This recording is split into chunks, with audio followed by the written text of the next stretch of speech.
So hey guys and welcome to another video of my channel. तो आज के video में मार्वल के ऐसे कैरेक्टर्स का रैंकिंग करने वाला हूँ जिन्हें मारना इम्पॉसिबल है या फिर ऑलमोस्ट नेक्स्ट टू इम्पॉसिबल है।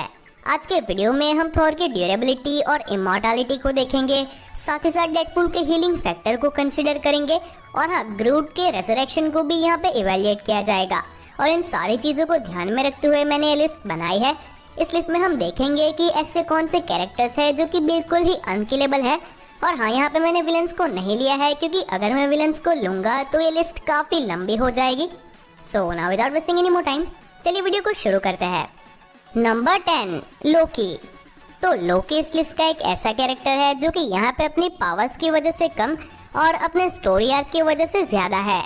वैसे तो ओडिन ने लोकी को एक नॉर्मल एसगार्डियन बना दिया था, पर अंदर से अभी भी वो एक फ्रॉस्ट जायंट है, यानी कि उसके जो फिजिक है वो बिल्कुल फ्रॉस्ट जायंट जैसे है। वो काफ़ी ज़्यादा ड्यूरेबल है और इसीलिए उसे मारना तो काफ़ी ज़्यादा मुश्किल है ही।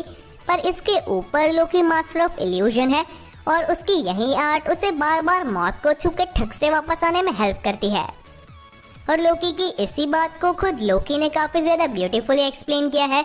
जब लोकी की सीरीज में सेल्वी ने लोकी से पूछा था कि वो क्या चीज़ है जो कि लोकी को एक लोकी बनाती है, तब उसे सेल्वी को आंसर किया था कि लोकी काफ़ी बार हारते भी है पर लोकी कभी मरते नहीं।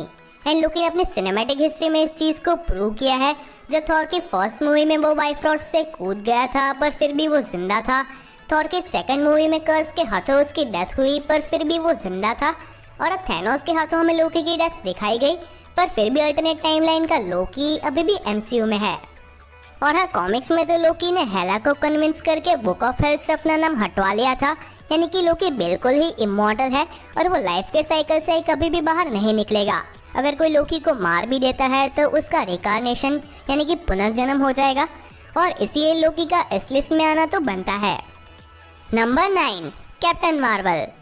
तो कैरा डेनवर्स को जब लाइट स्पीड इंजन से पावर मिली तब उस चीज़ ने उसकी स्ट्रेंथ और ड्यूरेबिलिटी को तो काफ़ी इंक्रीज किया ही, साथ ही साथ उसकी एजिंग को भी बिल्कुल पॉज कर दिया या फिर काफ़ी हद तक स्लो कर दिया। और इसी वजह से निक फ्यूरी यंग से लेकर ओल्ड हो चुके हैं, पर अब तक कैप्टन मार्वल के लुक में कोई भी चेंज नहीं आया, सिर्फ उसकी हेयर स्टाइल चेंज हुई है। और कैप्टन मार्वल कितनी ड्यूरेबल है ये हम मूवीज़ में भी देख चुके हैं। जब उसने क्रीक की मिसाइल्स को अपने ऊपर ले लिया था, थैनोस के पंचेस का उसके ऊपर कोई असर नहीं हुआ था, और यहाँ तक कि उसने पावर स्टोन के पंच को भी सरवाइव कर लिया था। कॉमिक्स में ऐसा कहा जाता है कि वो थॉर जितनी ही ड्यूरेबल है। तो आप खुद सोचो कि अगर ऐसी कैरेक्टर्स इसमें नंबर 9 पे होगी तो आगे जाके आपको कैसे कैसे कैरेक्टर्स देखने को मिलेंगे। तो चलिए बढ़ते हैं हमारे नेक्स्ट कैरेक्टर के ऊपर। Number 8, Adam warlock.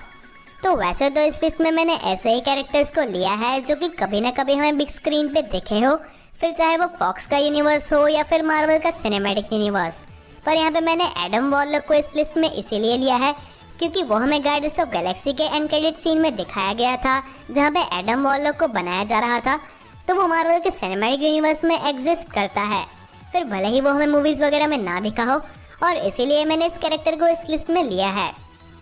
और अगर मैं कॉमिक्स की बात करूँगा तो एडम वॉरलॉक इस लिस्ट में और भी आगे होगा क्योंकि उसका ड्यूरेबिलिटी काउंट मार्वल की ऑफिशियल वेबसाइट पे 6 है, जो कि थॉर और कैप्टन मार्वल के साथ मैच होता है। यानी कि एडम वॉरलॉक काफ़ी ज़्यादा ड्यूरेबल तो है ही, इसी के साथ साथ उसके पास रेजरेक्शन की एबिलिटी है।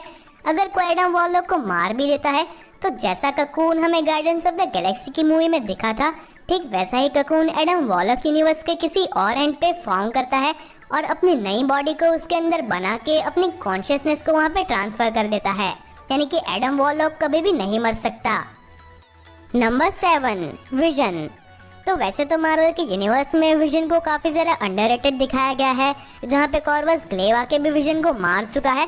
पर आप खुद ही सोचो कि एक ऐसा कैरेक्टर जो कि अपनी डेंसिटी को कंट्रोल कर सकता है, किन्हीं भी ऑब्जेक्ट के बीच में से फ्रेज हो सकता है, यानी कि अगर वो चाहे तो उसे छूना तक पॉसिबल नहीं है, तो फिर उसे मारना पॉसिबल कैसे हो सकता है। अल्ट्रॉन ने अपने लिए जिस परफेक्ट बॉडी को डिज़ाइन किया था वो बॉडी विजन के पास है। विजन पूरा वाइब्रेनियम का बना हुआ है, यानी कि उसकी पूरी बॉडी कैप्टन की शील्ड की तरह टफ है और इसलिए उसे मार पाना काफ़ी ज़्यादा मुश्किल है। इसके ऊपर से विजन एक रोबोट है, इसलिए उसकी एजिंग भी नहीं होती और उसे रेजरेक्ट भी किया जा सकता है। अगर आयरन मैन या फिर वकांडा जैसी टेक्नोलॉजी हो या फिर स्वॉर्ड जैसी, तो उसका यूज करके विजन को वापस से रिबिल्ड किया जा सकता है। और हाँ, इसी के साथ साथ आपको एक एनर्जी सोर्स भी चाहिए, जो कि विजन को बनाते वक्त थॉर की लाइटनिंग थी और स्वॉर्ड वालों ने वांडा के मैजिक का यूज किया था। और अगर इन सब के बाद भी विजन को जिंदा ना किया गया तो वांडा तो है ही विजन को जिंदा करने के लिए। Number 6, silver surfer. तो सिल्वर सर्फर को गैलेक्टस ने पावर कॉस्मिक का यूज करके बनाया था। सिल्वर सर्फर पूरी तरीके से इमॉर्टल और इंडिस्ट्रक्टिबल है। उसे फूड वगैरह की भी जरूरत नहीं है, क्योंकि उसकी कोई फिजिकल बॉडी नहीं है, वो प्योर एनर्जी का बना हुआ है। सिल्वर सर्फर काफ़ी ज़्यादा टफ है। वो स्पेस की एक्सट्रीम कंडीशंस में भी ट्रैवल कर सकता है, ब्लैक होल्स के थ्रू भी मूव कर सकता है, और इसीलिए उसका ड्यूरेबिलिटी काउंट मार्वल की ऑफिशियल वेबसाइट पे 7 बताया गया है, जो कि कैप्टन मार्वल, थॉर वगैरह से भी ज़्यादा है। सिल्वर सर्फर अपनी सिल्वर स्किन की मदद से किसी भी एनर्जी को एब्जॉर्ब कर सकता है, यानी कि एनर्जी बेस्ड अटैक का उसके ऊपर कोई इफेक्ट नहीं होता। साथ ही साथ सिल्वर सर्फर बिल्कुल विजन की तरह ही ऑब्जेक्ट के बीच में से फ्रेज तक हो सकता है, और अपने पावर कॉस्मिक का यूज करके वो खुद तो हील हो ही सकता है, और हमने देखा है कि किस तरीके से वो औरों को भी हील कर सकता है। सिल्वर सर्फर एक ऐसा कैरेक्टर है जो कि काफ़ी ज़्यादा ओवरपावर्ड है। बस वो इस लिस्ट में पीछे इसलिए है क्योंकि वो अभी तक हमें एमसीयू में नहीं दिखा, न ही फॉक्स ने उसकी सारी पावर्स को एक्सप्लोर किया है। नंबर 5, ग्रूट। तो नंबर 5 पे है हमारे पास ग्रूट, और ये कैरेक्टर तो इस लिस्ट में नंबर 5 पे होगा ही, क्योंकि अब तक जितने भी मार्वल कैरेक्टर्स हमें ऑन स्क्रीन दिखाए गए हैं उन सब में ग्रूट का हीलिंग फैक्टर और ग्रोइंग स्पीड बाकी सबसे कहीं ज़्यादा है। ग्रूट के हीलिंग फैक्टर को हम कहीं पॉइंट पे देख सकते हैं। जब ग्रूट ने हमारे थॉर के लिए स्टॉर्म ब्रेकर का हैंडल बनाया था अपने हाथ को ग्रो करके, या फिर जब गमोरा ने ग्रूट के दोनों हाथों को काट दिया था, तभी ग्रूट ने इजीली अपने दोनों हाथों को ग्रो कर लिया था। इसके अलावा ग्रूट की ग्रोइंग स्पीड भी हमें कहीं पॉइंट पे दिखाई गई है, जब ग्रूट ने अपने दोनों हाथों को ग्रो करके क्री के कहीं सारे सोल्जर्स को मार दिया था, या फिर थैनोस को अपने टेक्टिकल्स में जकड़ लिया था, या फिर अगर मैं बात करूं कि ग्रूट ने जब अपने आप को ग्रो करके गार्डियंस को नीचे गिरने से बचाया था। और हाँ, ग्रूट पूरी तरीके से अनकिलेबल है, यानी कि अगर ग्रूट को मार भी दिया जाता है तो बहुत ही छोटे बचे हुए पार्ट में से भी वो वापस से रीग्रो हो सकता है। और ऐसा ही कुछ हमें गार्डियंस ऑफ द गैलेक्सी की मूवी में भी दिखाया गया था, जब बड़े ग्रूट के मरने के बाद हमें बेबी ग्रूट और टीनेज ग्रूट देखने को मिले हैं, और अब जाके शायद मूवी में हमें अल्फा ग्रूट भी देखने को मिलेगा। और इसके पीछे का रीज़न भी हमें एनिमेटेड सीरीज में एक्सप्लेन किया गया है कि जब रोनन ग्रूट के प्लेनेट को डिस्ट्रॉय कर देता है और ग्रूट वहाँ पे आखिरी बचा हुआ सर्वाइवर होता है, तब वो अपने प्लेनेट की वर्ल्ड एनर्जी को अपने अंदर ले लेता है, और वही लाइफ फोर्स ग्रूट को हमेशा जिंदा रखती है। Number 4, Wolverine. तो अगर मैं हीलिंग फैक्टर बोलता हूँ तो ऐसा पहला कैरेक्टर जो कि आपके माइंड में आएगा वो ऑफकोर्स वुल्वरीन ही होगा। वुल्वरीन एक ऐसा कैरेक्टर है जो कि वर्ल्ड वॉर 2 के नाजी सोल्जर्स की बुलेट को या फिर जापानीज निंजास के एरोस को तो कुछ ही सेकंड में हील कर सकता है, पर वो न्यूक्लियर ब्लास्ट को भी काफ़ी आसानी से सरवाइव कर चुका है। वुल्वरीन का हीलिंग फैक्टर उसकी एजिंग को स्लो करता है, उसकी बॉडी को सारी डिसीज से भी प्रोटेक्ट करता है, और इन सारी चीज़ों के एडिशन में वुल्वरीन को वेपन एक्स प्रोजेक्ट से जो एडमेंटियम मिला है वो उसकी ड्यूरेबिलिटी को भी नेक्स्ट लेवल पे पहुंचाता है। और इन सारी चीज़ों की बदौलत वुल्वरीन ने कई बार कॉमिक्स में और मूवीज़ में अपनी डेथ को ओवरकम किया। कई सारे लोगों ने वुल्वरीन को मारने की कोशिश की, पर कोई भी सक्सेसफुल नहीं हुआ।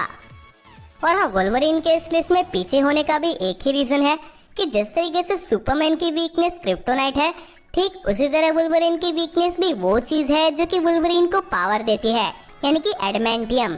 एडमेंटियम ने कई बार वुल्वरीन को काफ़ी नुकसान पहुंचाया है, जैसे कि वुल्वरीन की मूवी एक्समैन ओरिजिन वुल्वरीन में जब उसे एडमेंटियम की बुलेट से शूट किया गया तब उसके दिमाग में परमानेंट इंजरीज हुई जिसे वो हील नहीं कर पाया, या फिर डेथ ऑफ वुल्वरीन की स्टोरी लाइन में कॉमिक्स में उसे एडमेंटियम में डुबो के ही मारा गया, या फिर वुल्वरीन की 2013 की मूवी में उसके क्लॉज को ही एडमेंटियम का यूज़ करके काट दिया गया, या फिर लोगन की मूवी में उसकी डेथ का रीज़न भी एडमेंटियम पॉइजनिंग बना।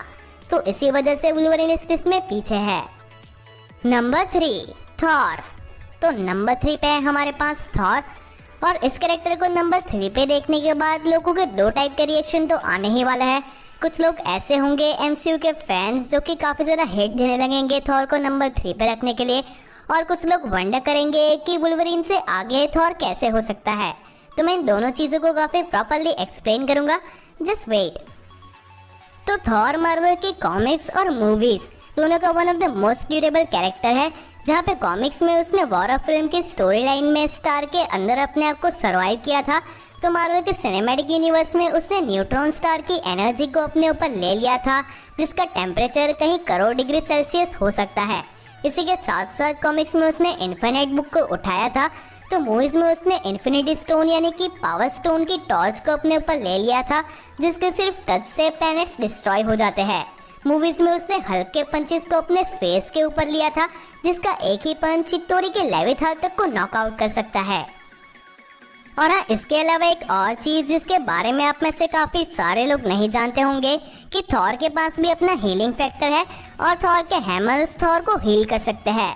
थॉर की फर्स्ट मूवी में जब डिस्ट्रॉयर से लड़ते लड़ते थॉर घायल हो जाता है और फिर वो अपने म्योनिर को उठाता है, तब उसके सारे घाव हील हो जाते हैं। और ठीक इसी तरह जब एंड गेम में थॉर पूरी तरीके से बर्न हो चुका होता है और फिर वो अपने स्टॉर्म ब्रेकर को लेके वकांडा आता है, तब वो पूरी तरीके से ठीक होता है। तो यहाँ पे थॉर के जो हैमर्स है वो तो सिर्फ थॉर की पावर को फोकस करते हैं, एक्चुअली में थॉर खुद ही अपने आप को हील कर सकता है। और इसका बेस्ट एग्जांपल आप हेला के साथ देख सकते हैं कि जब थॉर रैग्नारॉक में थॉर ने हेला के अंदर गंगानीर मारा था, तब हेला ने कुछ ही सेकंड्स में अपने आप को हील कर लिया था।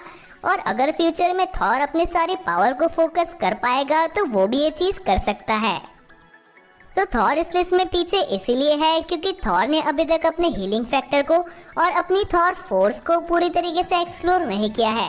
और एमसीयू में भी थॉर की ड्यूरेबिलिटी को डिग्रेड किया गया है, जैसे कि डिस्ट्रॉयर ने थॉर को डैमेज किया था या फिर हेला ने थॉर की आंख फोड़ दी थी। और थॉर एक ऐसा कैरेक्टर है जिसकी एजिंग भी होती है, भले ही वो हजारों सालों तक जिंदा रहता हो पर उसकी एजिंग होती है और वो भी बुढ़ा होगा। यानी कि ऐसा नहीं है कि थॉर का मरना बिल्कुल इम्पॉसिबल है, पर आगे लिस्ट में जो दो कैरेक्टर्स हैं उनकी मरने की पॉसिबिलिटी बिल्कुल 0% है। Number 2, Hulk. तो अगर आप सिर्फ मार्वल की मूवीज देख के यहाँ पे आए हो तो हल्क का नंबर 2 पे होना, वो भी वुल्वरीन और थॉर से आगे, आपको सरप्राइज कर सकता है। पर अगर आप हल्क के ट्रू पोटेंशियल और उसकी पावर्स के बारे में जानोगे, जो कि हमें मार्वल के सिनेमैटिक यूनिवर्स में देखने को नहीं मिली है, तो ये चीज़ आपको सरप्राइज नहीं करेगी, क्योंकि मार्वल की कॉमिक्स का हल्क मार्वल की मूवीज से कहीं गुना ज़्यादा पावरफुल है। मार्वल की मूवीज में तो सिर्फ हमें इतना दिखाया गया है कि हल्क थोड़ा सा ड्यूरेबल है और उसमें बुलेट्स वगैरह का असर नहीं होता, पर मार्वल की कॉमिक्स में हल्क मार्वल के यूनिवर्स का सबसे ज़्यादा ड्यूरेबल कैरेक्टर है। उसकी ड्यूरेबिलिटी की रेटिंग 7/7 है, जो कि थॉर और कैप्टन मार्वल से भी ज़्यादा है। और मार्वल के कई पावरफुल कैरेक्टर्स जैसे कि सेंट्री, हाइपीरियन, हरक्यूलिस, थॉर, वो सब भी हल्क को कोई भी नुकसान नहीं पहुंचा पाए। और वुल्वरीन ने तो ऐसा तक एडमिट किया है कि जब हल्क एंग्री होने लगता है तब हमने देखा ही है कि किस तरीके से उसकी स्ट्रेंथ और पावर्स बढ़ने लगती है। ठीक उसी तरह हल्क की ड्यूरेबिलिटी भी बढ़ने लगती है और फिर तो वुल्वरीन का एडमेंटियम भी हल्क की स्किन को पेनिट्रेट नहीं कर सकता। और हम मार्वल की मूवीज में तो हमें सिर्फ हल्क के हीलिंग फैक्टर की ग्लिम्स दिखाई गई है कि किस तरह हल्क की पहली मूवी में उसने अपने घावों को हील किया और किस तरह थॉर की रैग्नारॉक मूवी में ब्रूस बैनर बाइफ्रॉस्ट के ऊपर गिरा, पर फिर भी वो जब हल्क बना तब उसके सारे फ्रैक्चर्स ठीक हो चुके थे। पर यहाँ पे मार्वल की कॉमिक्स में ऐसा कहा गया है कि हल्क का हीलिंग फैक्टर वुल्वरीन और डेडपूल जितना ही पावरफुल है और वो हल्क को कुछ ही सेकंड्स में हील कर सकता है। मार्वल की कॉमिक्स में ठीक डेडपूल की तरह ही हल्क भी एक छोटे से टुकड़े में से वापस पूरा रिजनरेट हो चुका है। और मार्वल की कॉमिक्स में तो हमें ये तक एक्सप्लेन किया गया है कि अगर इतनी ज़्यादा ड्यूरेबिलिटी और हीलिंग फैक्टर के बावजूद हल्क को मार दिया जाता है तो ग्रूट और एडम वॉरलॉक की तरह ही उसका भी रेजरेक्शन हो जाएगा। इमॉर्टल हल्क में हमें ये दिखाया गया कि मरने के बाद ब्रूस बैनर एक डायमेंशन में चला जाता है जहाँ पे वन बिलो ऑल नाम के एक एंटिटी हल्क को वापस उसकी पावर्स देती है और उस तरीके से हल्क का भी रेजरेक्शन हो जाएगा। तो टेक्निकली हल्क को मारना बिल्कुल इम्पॉसिबल है। Number 1, Deadpool. तो डेडपूल इस लिस्ट में नंबर 1 पे क्यों है, इस चीज़ को मैं काफ़ी ज़्यादा प्रॉपरली एक्सप्लेन करने वाला हूँ, तो मेक श्योर कि आप इस पार्ट को एंड तक देखें। तो डेडपूल के पास वुल्वरीन की तरह ही हीलिंग फैक्टर है और रीजनरेशन फैक्टर भी है, यानी कि वो अपने कटे हुए पार्ट्स को वापस से ग्रो कर सकता है। और डेडपूल की इन्हीं पावर्स को फॉक्स की मूवीज़ में हमें काफ़ी अच्छी और क्रेजी तरीके से दिखाया गया, जब डेडपूल ने अपने आप को फ्यूल से जलाने की कोशिश की, एसिड पी के मरने की कोशिश की, अपने आप को पोलर बेयर के सामने फेंक दिया या फिर काफी बड़ी बिल्डिंग पे से कूद गया, पर इन सारी चीजों के बावजूद डेडपूल नहीं मरा। पर एक्चुअली में डेडपूल मर क्यों नहीं सकता, उसके पीछे मार्वल की कॉमिक्स की एक काफी जरा कॉम्प्लेक्स स्टोरी है।